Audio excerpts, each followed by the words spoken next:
Hello students, आज हम लोग स्टार्ट करने जा रहे हैं स्टैट्स के अंदर अपना सबसे पहला चैप्टर, जिसमें हम लोग ये सीखेंगे कि जो हमें स्टैट्स के अंदर डेटा गिवन होता है उसको हम कितने अलग अलग तरह से प्रेजेंट कर सकते हैं। ठीक है, तो इस चैप्टर का नाम है प्रेजेंटेशन ऑफ डाटा। देखो, जैसे अगर हमने क्लास में एक टेस्ट लिया तो टेस्ट में बच्चों के कितने कितने मार्क्स आए।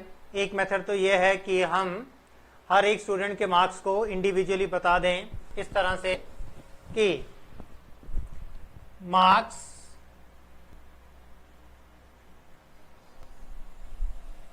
obtained by students like this: 25, 86, 37, 94, 43, 82, 56, 73, 65, 43, 72, 59, 64, 96, 18, 25 etcetera. एक मेथड यह है कि इस तरह करके हमें हर एक स्टूडेंट के मार्क्स दिए हुए हैं। ठीक है, और इसको पढ़ने के बाद हमें कुछ पता नहीं चल रहा कि सबसे कम मार्क्स कितने हैं। कभी लगा 25 है और 25 से छोटा कोई मिला, पता चला हाँ वो ये रहा 18 है सबसे छोटा, और देखा तो पता चला और कोई नहीं है। तो minimum marks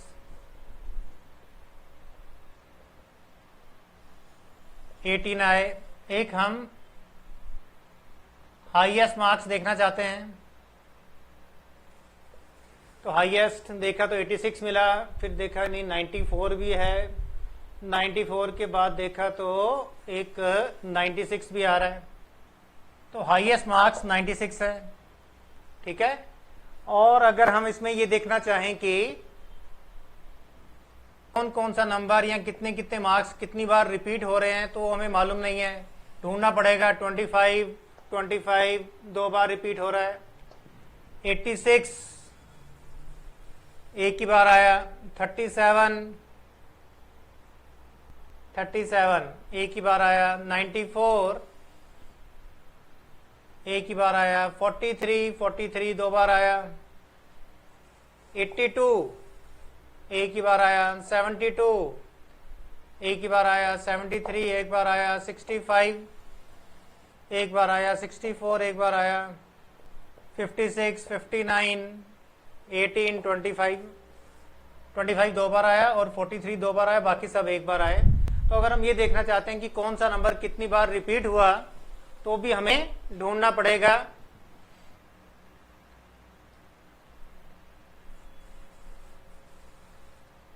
Number of times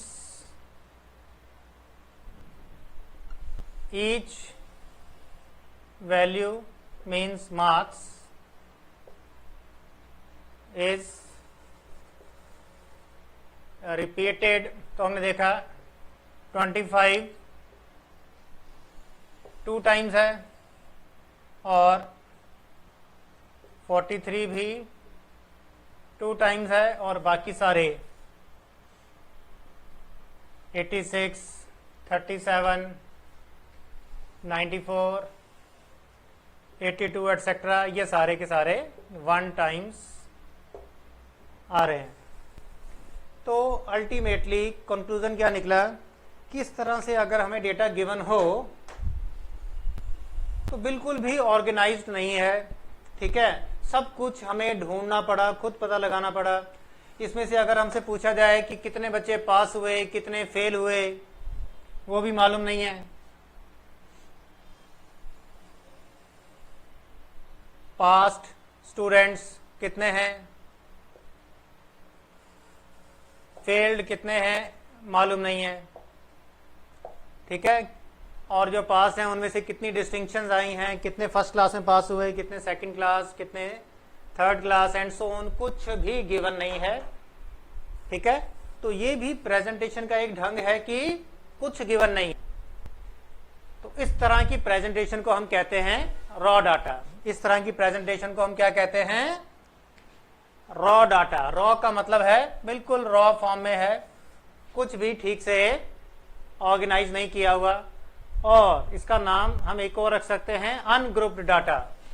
ungrouped data का मतलब है ग्रुप वाइज बंटा हुआ नहीं है, कितने पास, कितने फेल, कितने first class, second class and so on. ठीक है। और इसको हम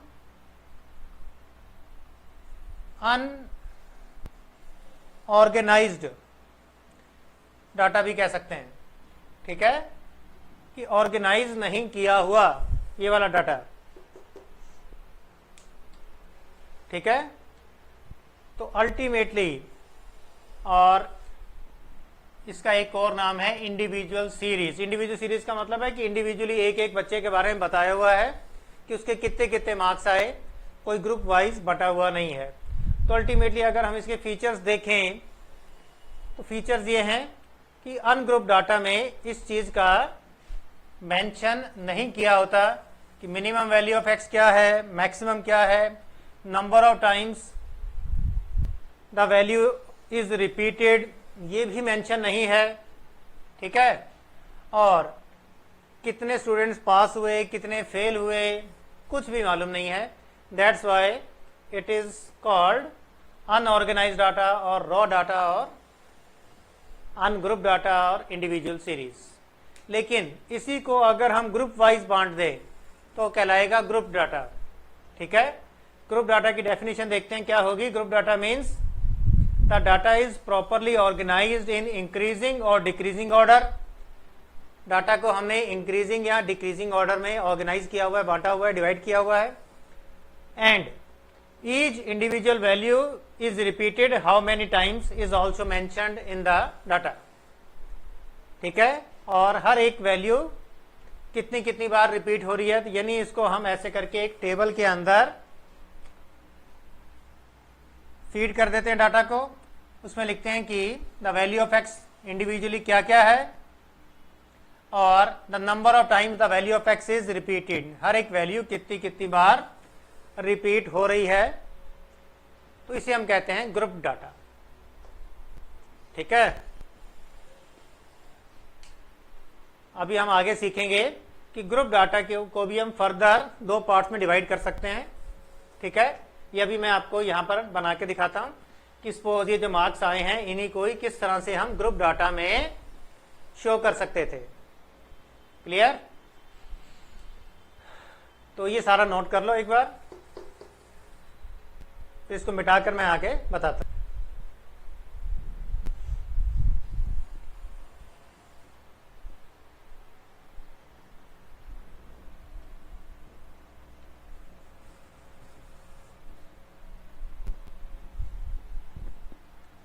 तो ये तो था रॉ डाटा जिसका हमने एग्जांपल यहां पर सीखा।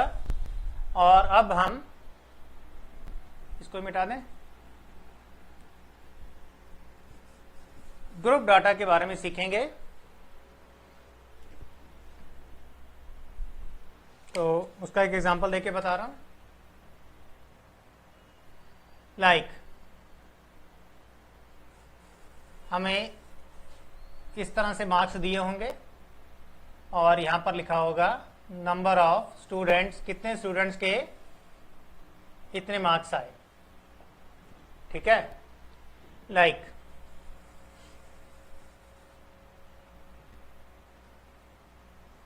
Zero to 20, 20 to 40, 40 to 60, 60 to 80 and 80 to 100। और यहाँ पर हमें पूरी क्लास में सपोज 40 स्टूडेंट्स दिए हुए हैं, उसमें से 3 स्टूडेंट्स के मार्क्स 0-20 के बीच में आए, 8 के मार्क्स 20-40 के बीच में आए,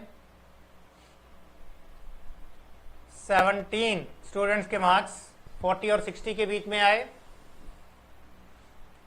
7 स्टूडेंट्स के मार्क्स 60-80 के बीच में आए और 5 स्टूडेंट्स के मार्क्स 80 और 100 के बीच में आए। That is an example of grouped data. That is an example of grouped data. और हमें ऐसे भी गिवन हो सकता था, यहां पर लिख देते मार्क्स और यहां पर लिख देंगे हम number of students. Suppose 0 marks, 1 marks, 2, 3, 4, 5, 6, 7, 8, 9, 10।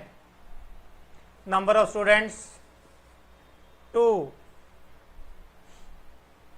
Suppose 2, 3, 5, 6, 8,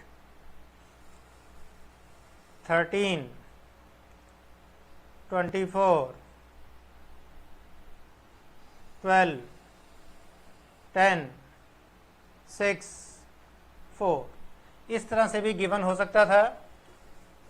ठीक है, कि सपोज हमने 10 मार्क्स का एक छोटा सा क्लास टेस्ट लिया और उसमें से हो सकता है कुछ बच्चों के 0 मार्क्स आए हों। 0 मार्क्स 2 स्टूडेंट्स के आए, 1 मार्क्स 3 के आए, 2 मार्क्स 5 स्टूडेंट्स के आए, 3 मार्क्स 6 स्टूडेंट्स के आए, 4 मार्क्स 8 स्टूडेंट्स के आए, एंड सो ऑन। इस तरह करके हमें नंबर ऑफ स्टूडेंट्स इसके गिवन हैं। ठीक है, और हम यही पता लगा सकते हैं कि टोटल स्टूडेंट्स कितने थे।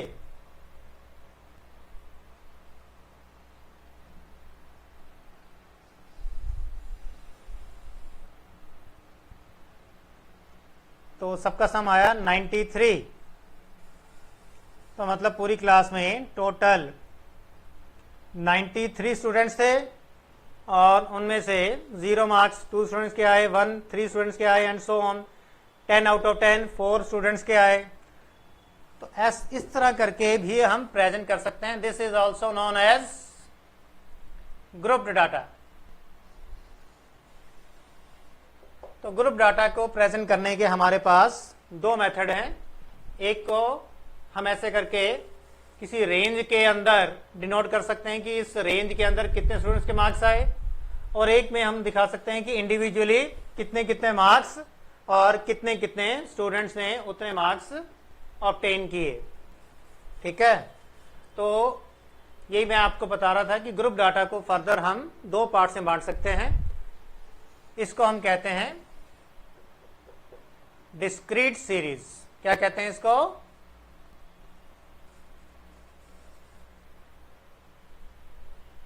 डिस्क्रीट सीरीज ऑफ डाटा, और इसे हम कहते हैं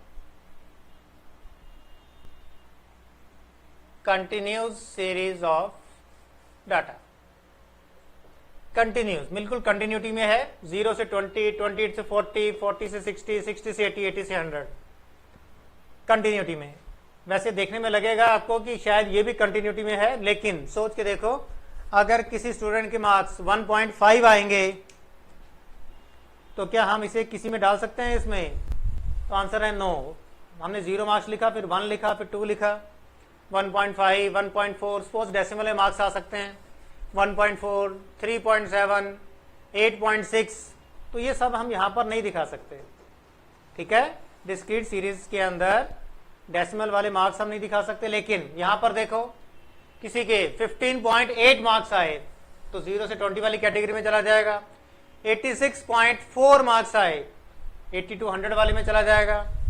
99.3 मार्क्स आए 99.3 80 to 100 में चला गया, एंड सो ऑन। तो इसका मतलब है कि इस तरह से अगर हमने एक रेंज बनाकर प्रेजेंटेशन किया है तो इसे कितने भी मार्क्स x की कोई भी वैल्यू हो वो हम यहां पर शो कर सकते हैं, लेकिन यहां पर हम सिर्फ होल नंबर्स में यानी राउंड फिगर में ही इसे शो कर सकते हैं, डेसिमल या फ्रैक्शंस में शो नहीं कर सकते। और यही चीज इनके नाम में भी इंडिकेट करती है, ये कंटिन्यूस है। कंटिन्यूटी में कुछ भी आ जाए सब कुछ कहीं ना कहीं शो हो जाएगा। यहां पर हर एक चीज शो नहीं हो पाएगी। ठीक है, सिर्फ होल नंबर्स में पूरे पूरे मार्क्स आएंगे तो शो हो पाएंगे। ये बात मैं यहां पर आपको लिख के दिखा रहा हूं।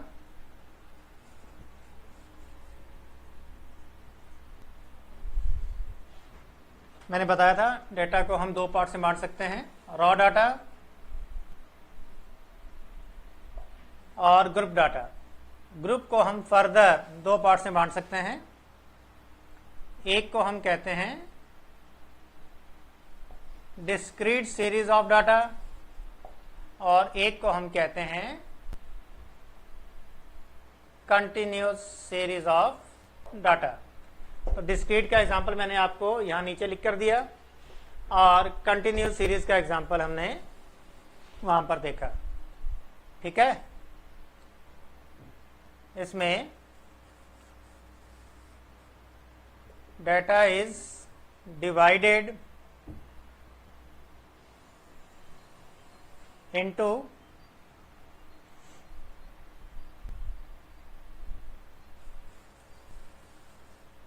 class intervals or in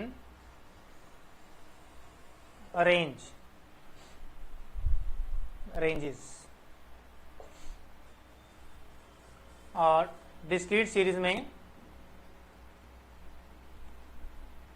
each value of data is arranged in increasing oblique decreasing order and number of times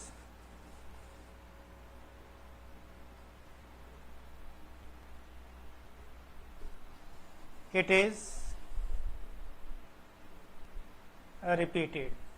तो डिस्क्रीट सीरीज में क्या होता है, x की हर एक वैल्यू को हम शो करते हैं और कितनी बार वो रिपीट हुआ। रिपीटेशन यहां भी आती है, लेकिन इसमें ईच इंडिविजुअल वैल्यू को हम शो नहीं करते, बल्कि डाटा को हम कुछ छोटे स्मॉल रेंज में या स्मॉल इंटरवल्स में डिवाइड कर लेते हैं। ठीक है, और फिर हम उसे शो करते हैं कि 0 से 20 के बीच में 3 नंबर आ रहे हैं, 3 बच्चों के मार्क्स आए एंड सो ऑन, 20 से 40 के बीच में आए एंड सो ऑन। ठीक है, तो आज की क्लास में हम लोग इतना ही सीखेंगे। नेक्स्ट क्लास में मैं आपको कंटिन्यूस सीरीज को फर्दर कितने अलग अलग पार्ट्स में डिवाइड कर सकते हैं, अलग अलग तरह से शो कर सकते हैं, कितनी वैरायटी है इसमें, तो ये हम सीखेंगे। ठीक है, तो आज की क्लास हम यहीं खत्म कर रहे हैं।